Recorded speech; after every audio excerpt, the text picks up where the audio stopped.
अजीब बेवकूफ लोग हैं। कुछ शायरों को मैंने देखा है, कई शायर मेरी बात का बुरा मान के मदीने चले गए।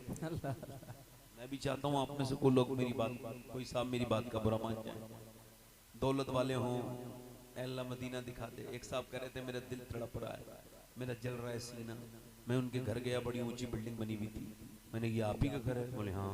मैं कहा तुम तो रात माइक पे कह रहे थे मेरा दिल तड़प रहा है, मेरा जल रहा है सीना, झूठ भी बोलते हो, वो भी हुजूर के मेंबर पे। बोले क्या हुआ? मैंने कहा ये तूने 20 लाख का मकान बना लिया और तू हुजूर के मदीने नहीं गया, झूठा। अगर तेरे दिल में हुजूर की ज्यादा मोहब्बत होती ना तो ये मकान उकान बाद में बनाता, पहले हुजूर का मदीना देख। बेशक बेशक, सुभान अल्लाह सुभान अल्लाह, क्या कहने से ये सब माशाअल्लाह। और बताऊं, ये इजहार भाई जा चुके हैं मदीना शरीफ, और भी कोई जा चुके होंगे इनमें से। मदीने जाना आसान है, लौटना मुश्किल है। अल्लाह, ऐसा लगता है कि रूह निकल गई, ऐसा लगता है दिल फट गया, ऐसा लगता है दुनिया में अब कुछ नहीं है।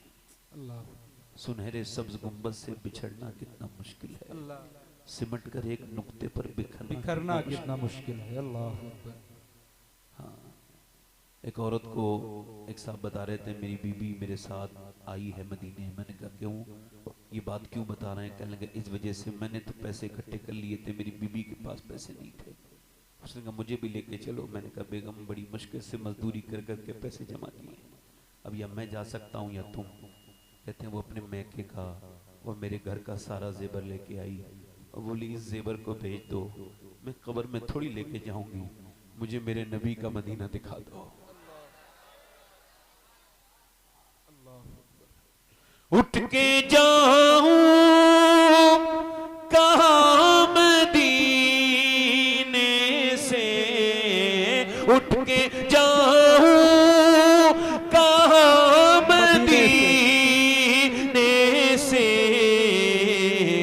क्या कोई दूसरा मदीना है? अल्लाह अल्लाह, क्या कोई दूसरा मदीना है? नारे तकबीर, क्या कोई मोहब्बत से नारे तकबीर, नारे रिसालत, जश्न ईद मिलादुन नबी। इसमें ट्रेबल भी थोड़ा कम कर दें, थोड़ा बेस बढ़ाएं, हल्का सा। आवाज आपका माइक बहुत अच्छा है। तकरीर शुरू कर रहा हूं। तकरीर यहां से शुरू है कि जमीन आसमान की पैदाइश, इसका कोई मकसद है? एक दिन होता है, दिन चला जाता है, इसका कोई मकसद है? आपके फ्रिज का एक मकसद है, आपकी कार का एक मकसद है। जो इंसान के लिए चीजें बनी हैं वो बामकसद हैं, तो क्या इंसान दुनिया में बेमकसद है? अल्लाह, इंसान क्यों दुनिया में आया है? सिर्फ खाने के लिए? जानवर भी खाते हैं। सिर्फ सोने के लिए? जानवर भी सोते हैं। सिर्फ कमाने के लिए? गैर मुस्लिम भी कमाते हैं। क्यों आया दुनिया में? अल्लाह ने फरमाया मैंने इंसान को आजमाइश के लिए पैदा किया है। अल्लाह अल्लाह, इंसान को परखने के लिए पैदा किया है, दुनिया हमेशा के लिए नहीं है। मेरे हुजूर इरशाद फरमाते हैं जब दिन निकलता है तो वो निदा करता है, ऐलान करता है कि ए दुनिया वालों, मैं आज निकला हूं, आज आया हूं, फिर कयामत तक कभी नहीं आऊंगा। अल्लाह, जो करना है वो, जो करना है वो कर ले। एक जमीन का खित्ता दूसरे जमीन के खित्ते से फख्र करता है कि आज मेरे ऊपर एक अल्लाह का नेक बंदा चला था, सुभान अल्लाह सुभान अल्लाह, और उसने अल्लाह का जिक्र किया था, तो वो प्राउड फील करता है। ए भाई टोपी वाले, ए भाई बैठो, बैठ के सुनो। अब कोई उठेगा नहीं और ना कोई इधर से गुजरेगा, ठीक है? वरना ये महफिल बेमकसद हो जाएगी। जिसे जाना हो चले जाएं, अभी मैंने तकरीर शुरू नहीं की। सुन लें, मैं अर्ज कर रहा था, इको और कम करें भाई, इसका इको और कम करें। मैंने बोलना है खाली, इसमें ये गूंज जो है इसको हल्का करें, आवाज साफ करें। तो मैं अर्ज कर रहा था कि दिन ये कहता है कि जो तुझे करना हो वो कर ले, और फिर मैं आज आया हूं, फिर मैं नहीं आऊंगा, और ये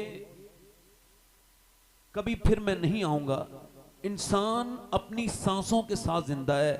मौलाए कायनात मौला अली इरशाद फरमाते हैं कि ये जो सांसें हैं वो तुम्हारी नजर में सांसें हैं, मेरी नजर में मौत की तरफ बढ़ते हुए कदम है। अल्लाह अकबर, अल्लाह अकबर, अल्लाह। रोज किसी का मर के कब्र में चले जाना, ऊपर उसके बहुत सी मिट्टी डाल के लोगों का वापस आ जाना और फिर उसके बच्चों का रोना, ये सब मजाक अगर है तो फिर आपके घर में जब ये होगा तब आप इंसान जब मरने के करीब होता है तो वो कहता है काश मैंने तौबा कर ली होती, मगर फिर वक्त नहीं मिलता।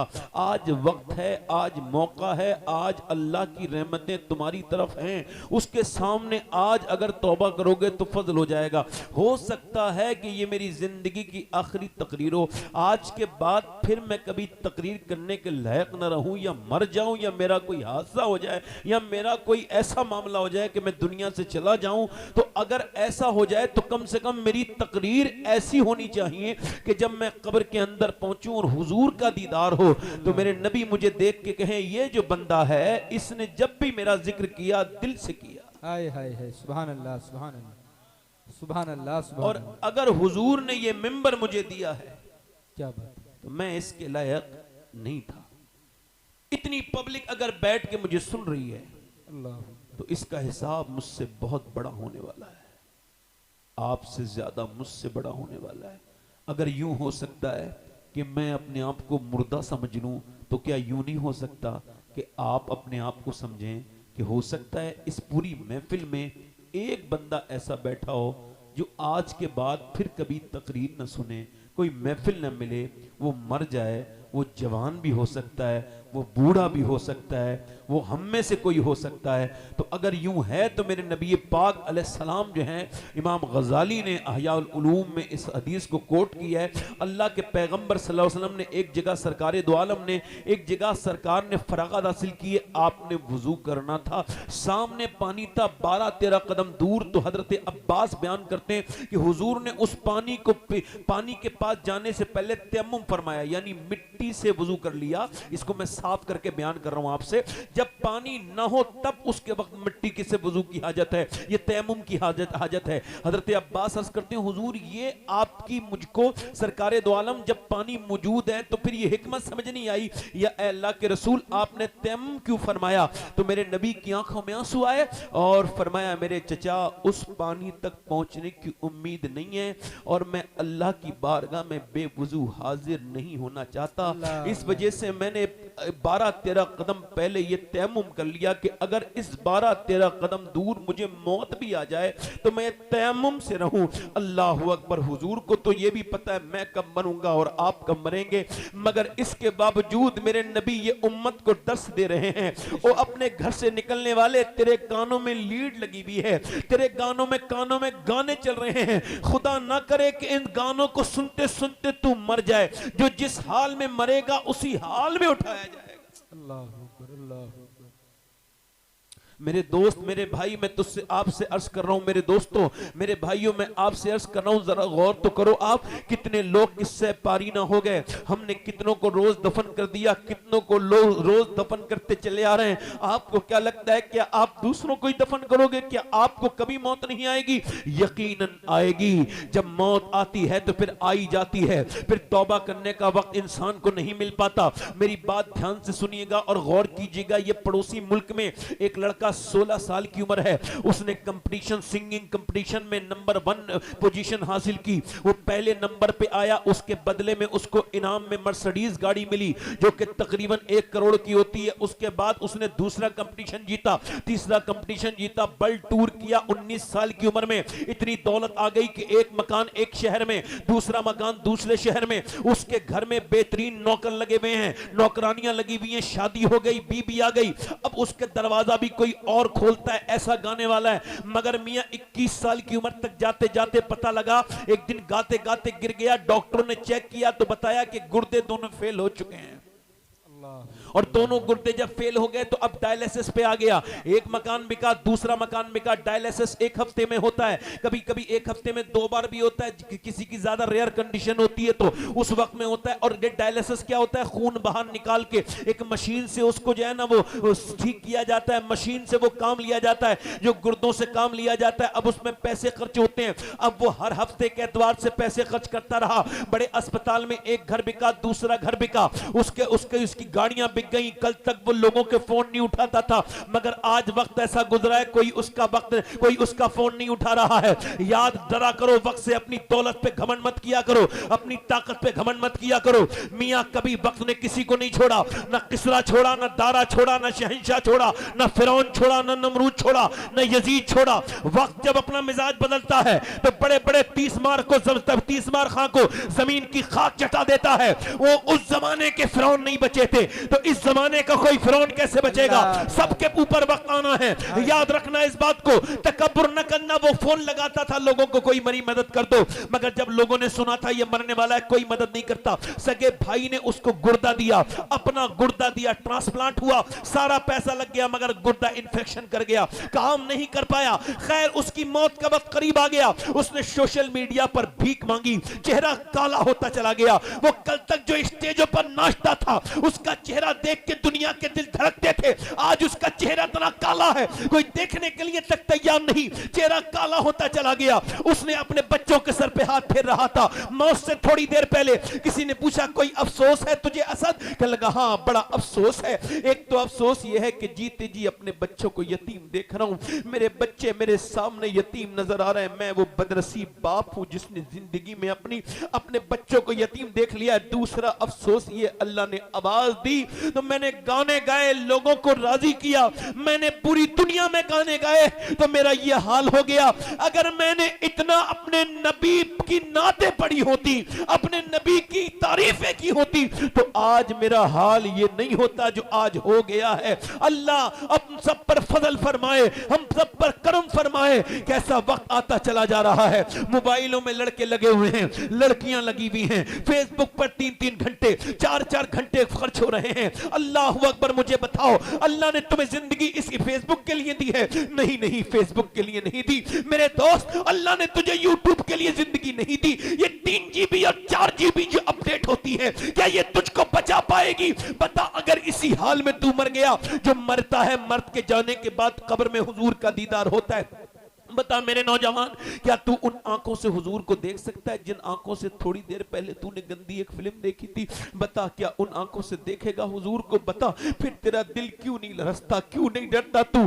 क्या तुझे 2 GB 3 GB मिल गई तो क्या तेरी जिंदगी भी बिल्कुल फ्री है? ये 10 मिनट जिंदगी के 10 अरब रुपए में भी नहीं मिल सकते। न तुम्हें अल्लाह ने फेसबुक के लिए पैदा किया, नहीं यूट्यूब के लिए, इंस्टाग्राम के लिए, टिकटॉक के लिए, नहीं बरेली से आवाज आ रही है, न तुम्हें टिकटॉक के लिए पैदा किया गया है, ना यूट्यूब के लिए पैदा किया है, ना इंस्टाग्राम के लिए पैदा किया है, ना तुमको स्नैपचैट के लिए पैदा किया है। बल्कि ताजुश शरिया फरमाते हैं जिंदगी ये नहीं है सभी के लिए, जिंदगी है नबी की, नबी के लिए।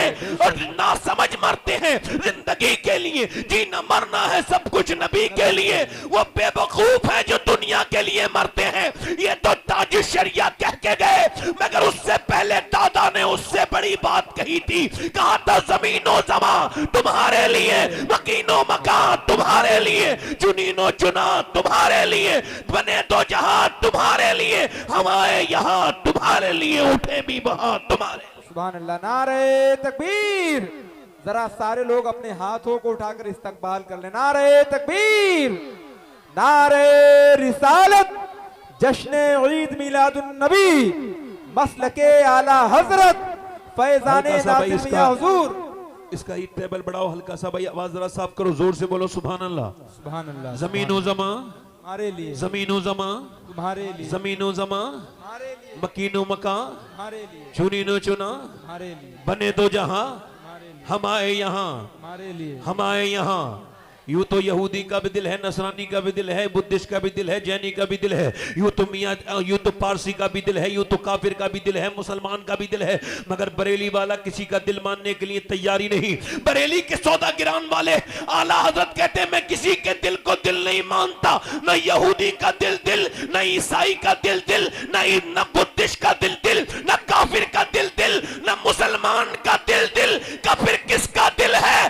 किसका दिल दिल है? आवाज आई, दिल है वो दिल जो तेरी याद से मामूर रहा, सर है वो सर जो तेरे कदमों में कुर्बान गया। अल्लाह अल्लाह अल्लाह, हाय हाय हाय, सुभान अल्लाह सुभान अल्लाह। जिसे हुजूर याद है, जिसे हुजूर याद है वो दिल दिल है। हाय हाय हाय, बेशक। और जो हुजूर को पूरे दिन याद न कर पाया, उसका क्या दिल दिल है?